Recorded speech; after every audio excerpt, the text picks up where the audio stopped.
My golden Bengal, I love you. Forever your skies, your air make music in my heart. My golden Bangla, I love you. In the spring, the song from your mango groves makes me mad with joy. In autumn, in the full fields, what did I see? I saw a beautiful smile, golden Bangla. What radiant beauty, what sublime shade, what affection, what emotional attachment your mantle has spread from the roots of the banyan tree to the river banks. Oh, Mother, the flow of words from your lips strikes my ear like a stream of nectar. When there is a hurt expression on your face, I am immersed in tears. Oh, my Bangla, I love you. In this perfect home, I have spent my childhood. By mingling with the dust and the mud of your land, I consider my life fulfilled. At the end of the day, in evening time, when you light the lamp at home, then I leave everything and run to your lap. Oh, my golden Bangla, I love you. Those words, now the national anthem of Bangladesh, were written by a Bengali poet who died 30 years ago. The country of which he wrote has seen more hate than love in the last year. Today, another man is charged with the job of returning East Bengal to the state in which the poet really imagined it. His name is Sheikh Mujib Rahman, Prime Minister of Bangladesh. Still, we are human beings. We don't like to take revenge against anybody. We want to say, we want to live like human beings, as a free, independent country. And Bangladesh is a reality.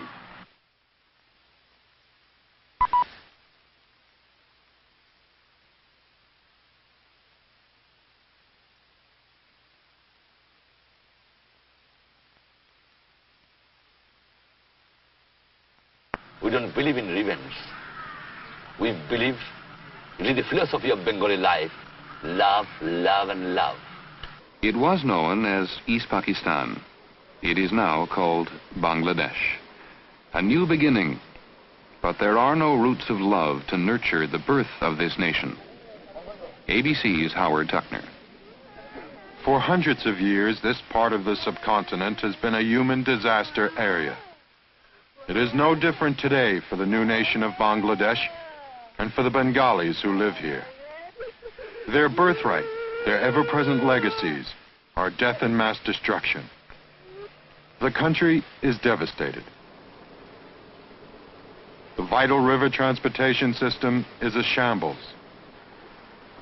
The economy is ruined. It is flat, wide open, surrounded by water filled with dung and disease. The new nation has been devastated more times by plagues, cyclones, and typhoons than perhaps any other landmass. The toll has been incredible. 1 million deaths at a time, human beings. And during the gestation of this new nation, in killing, destruction, and savagery, man outdid nature. In the 9 months that the Bengalis fought for their independence from West Pakistan, this is what happened.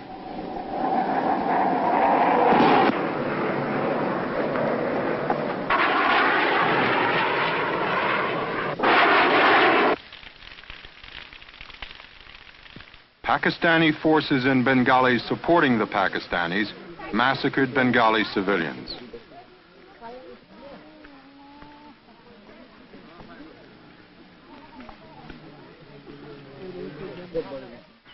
Bengalis massacred Pakistanis and their supporters.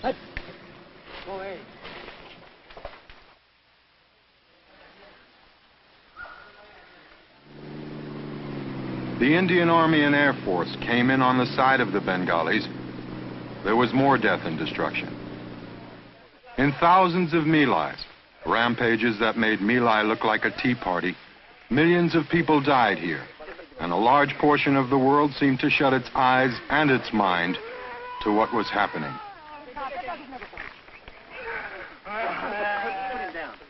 Perhaps it was the civilized mind's inability, as with Biafra, to comprehend such staggering numbers of civilian dead. Or perhaps it was more simple, that because the massacred were Bengalis and Pakistanis, because they lived in the strange, faraway lands of the Asian subcontinent, perhaps because they were not Caucasian, somehow they were subhumans, and that all this really didn't matter much. Out of this savage, hysterical past, the only possible savior during the early months of this new nation could have been Sheikh Mujibur Rahman. To the emotional Bengalis, he's a man of the people, but no mere mortal. To them, he's a godlike man of the people. They need him desperately. He's their only real hope right now. My people loves me. People have respect me. The people have confidence on me and my party. And I know that so long I am here, my people will continue their support. When Sheikh Mujib returned here after 10 months of imprisonment in West Pakistan, the fragile future of Bangladesh was thrust in his hands. Also, the new nation's only Cadillac automobile. He named himself Prime Minister, Minister of Defense, Minister of Home Affairs, Minister of Information. He does not seem uncomfortable with all that power and adulation. My power depends on the love and affection of my people. And I've got the love and affection of my people. I don't know whether any leader in any country has got so much love and affection that my people love me. Sheikh Mujib has been stretching the love image a long way during these early days. He's been getting some good things done this way.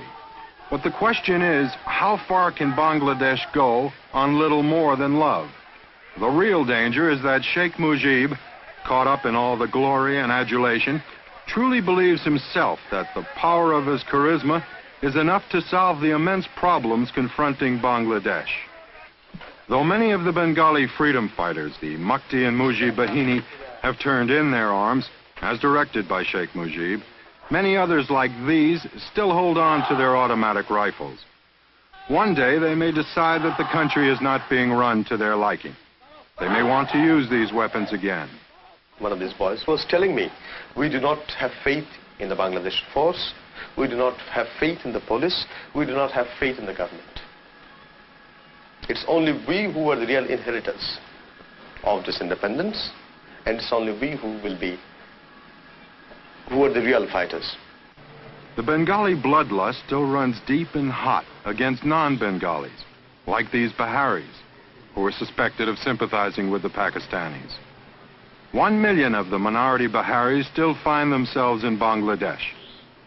At this moment in time, there's no way out for them, no exit. There may be more massacres. And even now, left and right-wing extremists are waiting and planning. Peace may not be that permanent here.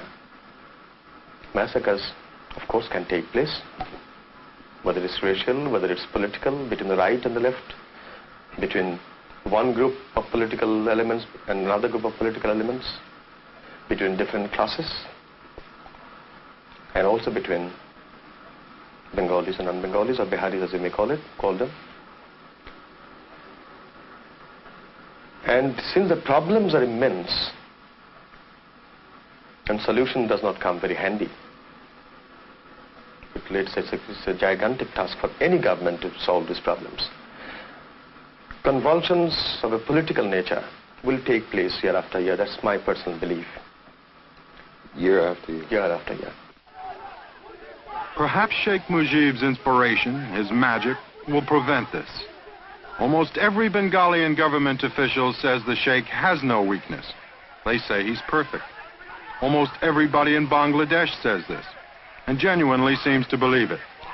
Almost everybody, but not Sheikh Mujib's closest confidant, the Minister of Law for Bangladesh, Kamal Hussain. We put this question to him. Now, all men have their weaknesses. What do you think might be Sheikh Mujib's? He cannot be perfect.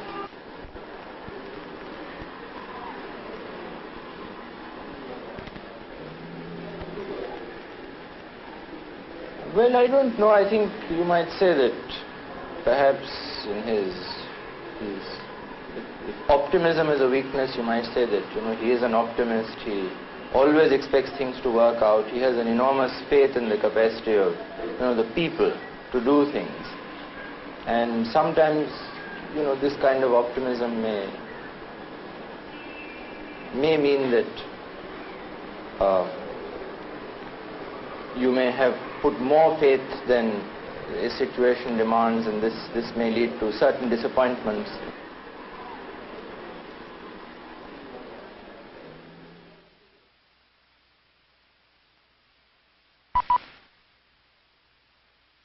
On the subcontinent, it is a small nation, bound to India by time, tradition, and need. ABC's Peter Jennings. No one remembers when nature first began to punish Bangladesh, but the recollection of yet another cyclone in November 1970 is still fresh for those who see it now as having been a prelude, a precursor of what was to follow 4 months later. The following March, however, it was man, not nature, set loose to ravage the land and the people of Bengal. Television was never allowed to record the barbarism itself, only the byproducts. Between 5 and 10 million people fleeing from something we could only see in their faces. The border states of India were soon pockmarked with slums they called refugee camps. This, though it was hard to believe, was better than what they had left behind. For some, it was still not enough. Many escaped death by violence to find only death by disease. All the good intentions of a sympathizing world never did solve the problems of sanitation and overcrowding.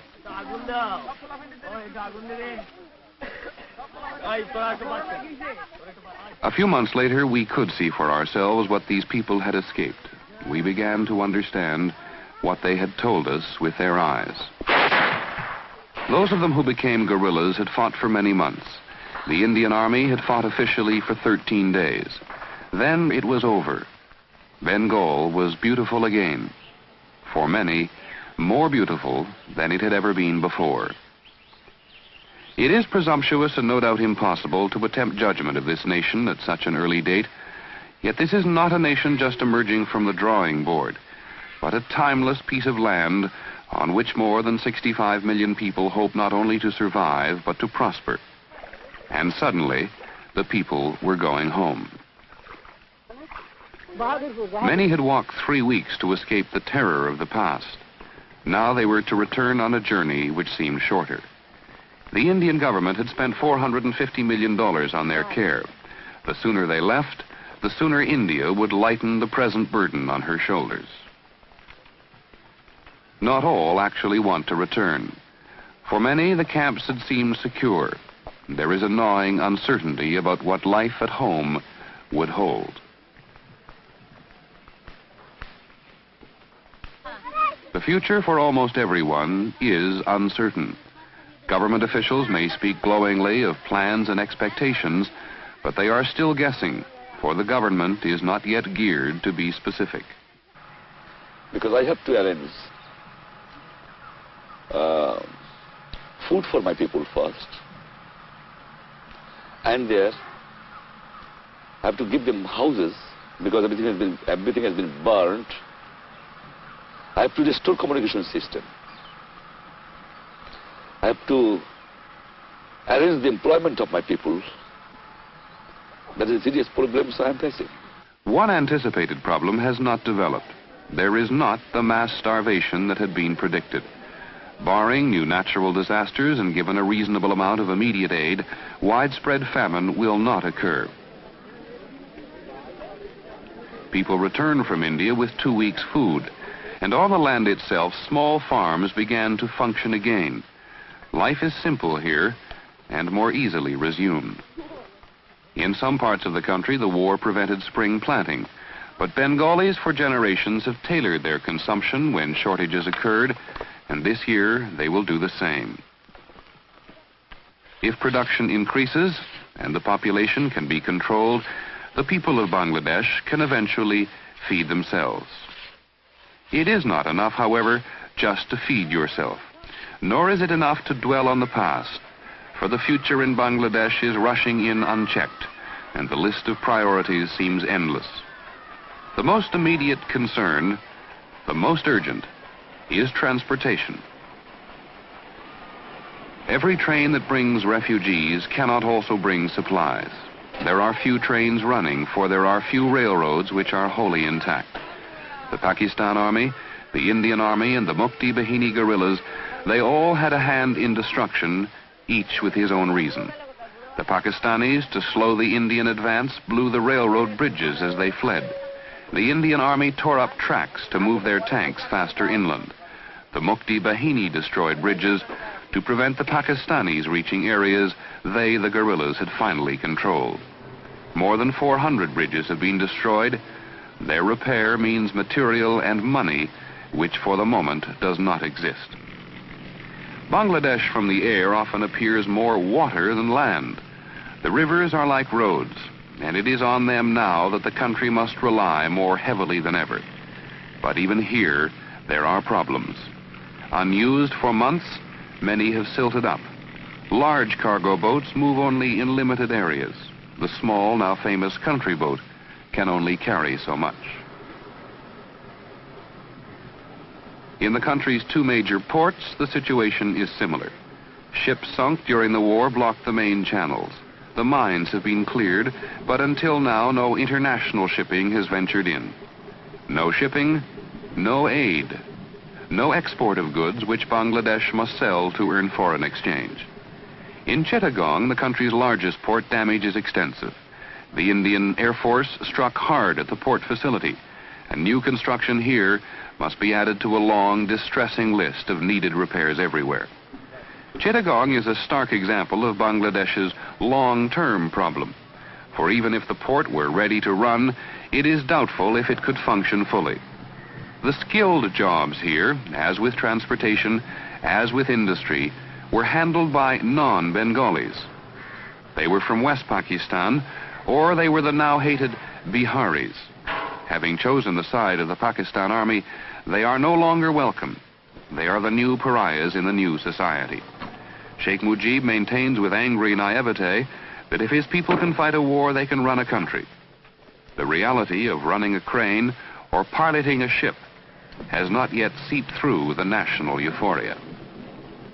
From this port at Chalna must soon begin to flow the country's principal export of jute. Here again, the channels are blocked, the rivers silted up. Bangladesh is rich in jute, the golden crop for rope and burlap. It is on jute that the economy will largely rely. Europeans have agreed to buy everything the country can produce. But at the moment, the mills are hardly running.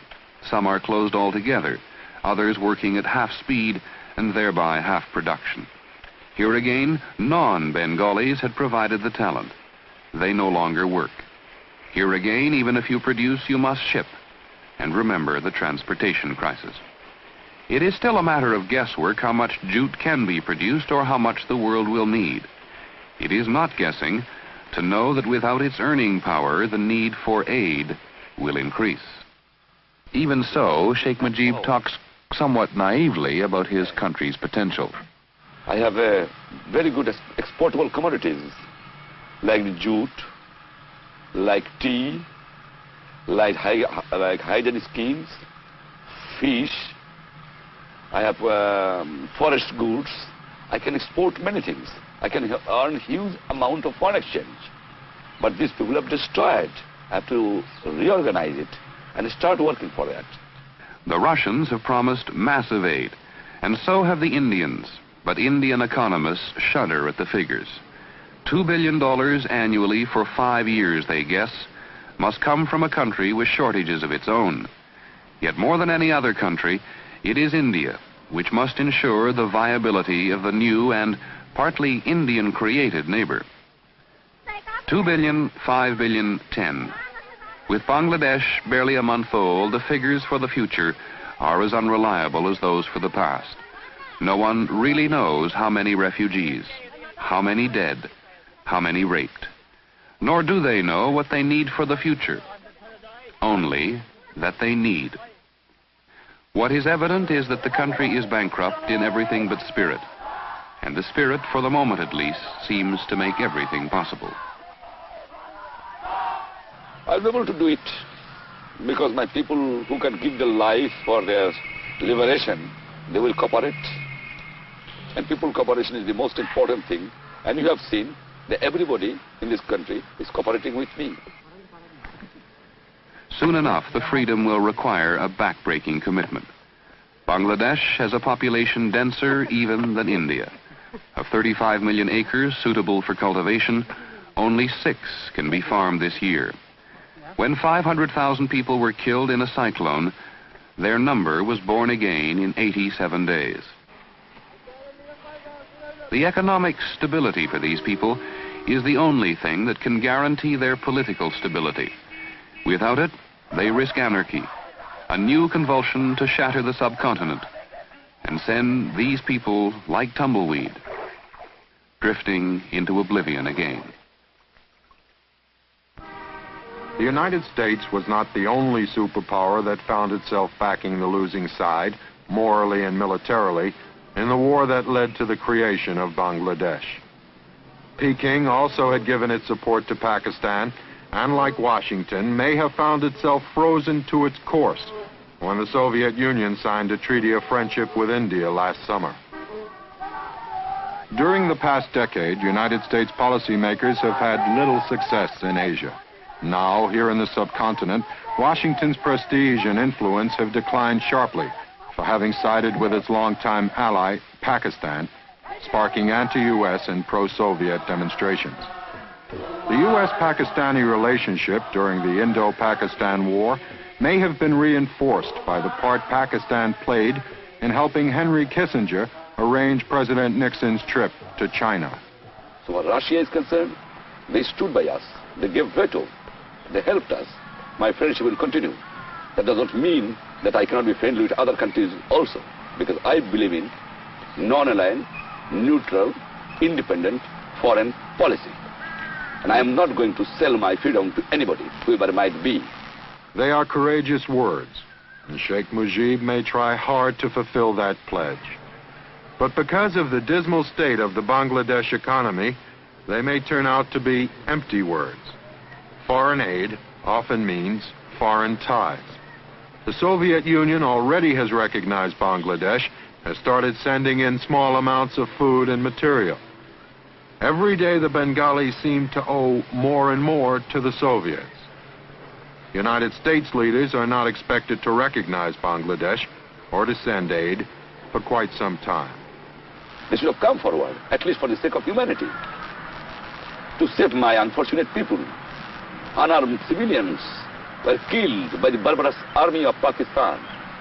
We expected, as a democratic nation, that the United States administration should have been protested, at least to say that don't do this, at least for the sake of humanity. I am sorry. They have not done it. Sheikh Mujib wants U.S. aid desperately. In interviews, he tries to mask his feelings about the U.S. government, but on occasion, they explode. You are a very powerful country. I know that. But power comes from the people, you remember it. You have a sufficient force in Vietnam. What you have done? You have fought. You have fought. You have failed to conquer it. Because people are against it. Who can produce the best mechanized army in the world? American government. But you have sent everything to the Vietnam. Is it possible for you to conquer it? No. In 3 weeks, 2,000 miles from this land of golden Bangla, President Nixon will arrive in Peking for meetings with Zhou Enlai. The superpowers have many urgent matters to discuss. The future of Bangladesh and its people may not be high on the list of priority subjects, if Bangladesh is on the list at all. And when the Peking meetings end, they will still be here, waiting for the next cyclone, the next typhoon, the next massacre, and the next day of hope.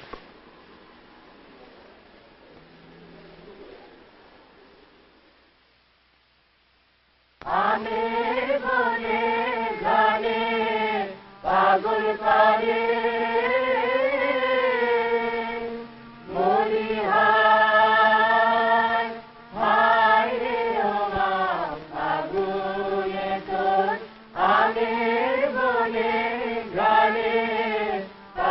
করে ও মা গ্রামে তোর ভরা খেতে কি দেখেছি আমি কি